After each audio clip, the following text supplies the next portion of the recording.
So I wanted to do a reading today that is a little bit more, what's happening with that hair up there? It's a little bit more witchcraft adjacent. I believe, well, this is the thing. I actually do believe that, oh, look at my moon earrings. I just realized that I'm wearing them. Look how cute they are. I'm like squirrel today. I don't know what's going on. And I better fucking focus because I've got like back-to-back readings for the next 5 hours.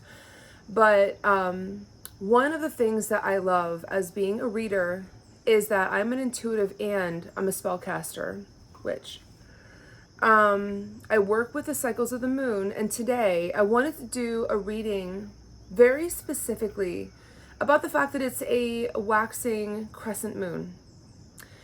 Whenever you look at the sky and you see the moon, and she's looking so pretty, and she looks like the Cheshire Cat smile, that is the waxing crescent moon. It's one of my favorite, actually on the night of like the new moon into the waxing crescent where it's like that like super thin sliver, that is my favorite phase outside of obviously full moons. But it's my favorite phase because it lets me know that whatever I set into motion on the new moon is happening. If you work with the cycles of the moon, the lunar phases, you will manifest and set intentions and banish sometimes at the new moon. And then once you get to the full moon, you'll see some of those intentions come into fruition. Now, I don't necessarily follow religiously all of the rules that come with lunar cycles and spell casting. However, what I do is I follow my intuition around it. And there is something about the waxing crescent moon that lets me know that everything that I set intention is going, that, I need to release. It's a reminder that I need to release. And it's a reminder that the universe is working with me. And in the past couple of days, I've had, I would say a lot of people come to me and talk about the fact that they don't feel their intentions are working. They don't feel like their spells are working. They don't feel like whatever they are setting into motion is happening. And I wanted to do a reading around that.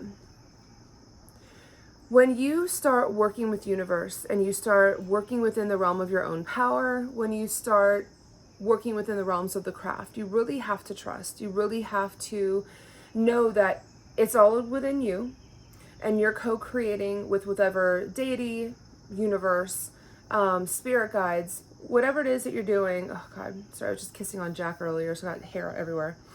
Whatever it is that you're doing, you have to trust that it's actually going to happen. But the one thing that a lot of people forget about, which is myself included, because there are times where I'm like, I want this, and I was like, I want it, and I'll be like, universe, where the fuck is it? Right? I mean, anyone who's watched any of my videos for the past 2 years, I'm like, love, love, love, where the fuck is my love? Love, love. And it's like always been just, something that I've been super locked in on. And really what the lesson was turning that love back within, right? Being healthy. But one of the biggest things is the release, the letting go. And this phase that we're in today, this waxing crescent phase, is let it go. Look at the sky, look at the moon, stars, everyone, and just know that everything is happening. Everything is happening for you. So I just wanted to do a reading around that, and it could be, it's like you're coming from a place of lack, right? Oh. So in current position is the star card. I don't think I've pulled that for this yet. The star represents our dreams and our aspirations and what we want in life, right? It is that looking up at the sky, that hopefulness, and it's almost like a nervous gratitude. It's just like, this is what we're setting our intentions on. This is what we're focusing on right now. Excuse me.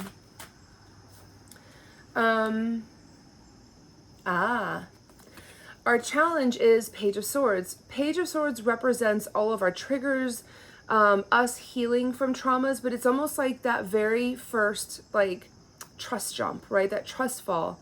This is what this card represents. Let's see if I can't. There we go.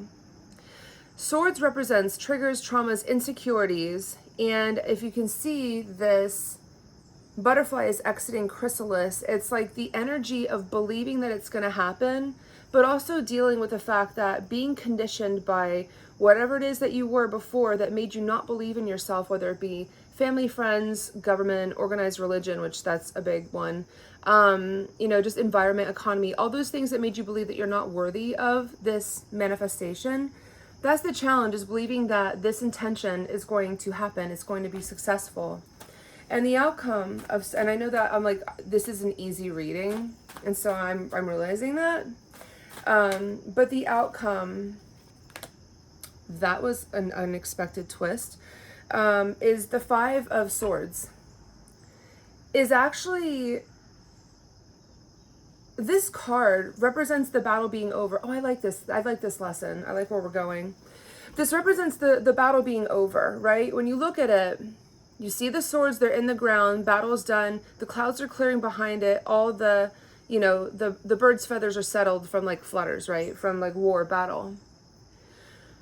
I feel like the hardest part in pulling away from any kind of organized religion and any structure of self-belief and self-empowerment really does come from deconditioning yourself from everything you've been told about yourself, that you can't have access to your own divinity.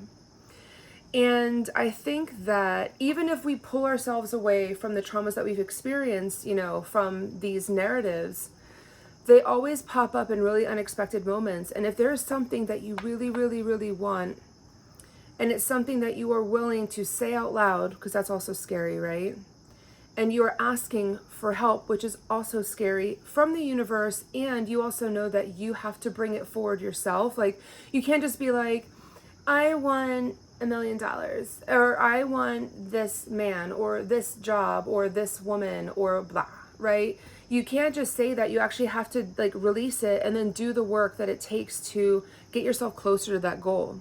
Now, if universe and your guides really deem that you're ready for all of this abundance, you know, and I feel like for the most part, if you're asking for it and it's not coming from a place of lack, they will. You walk half the way, they'll meet you at the other half.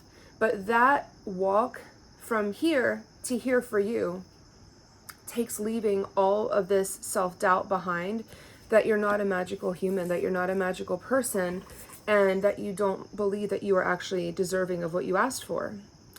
So that is the lesson, my friends, is whenever you set an intention, and when you look at that beautiful Cheshire cat smile tonight in the sky, know that you are worth it, right? You're worth walking away from all this toxic belief systems that you were raised with. You're worth what you're asking for, but you have to do the work. The challenge is you have to do the work around releasing narratives that no longer belong to you. Good luck, and I want to hear all about all of your spell work and all of your wishes and dreams coming true. Thanks.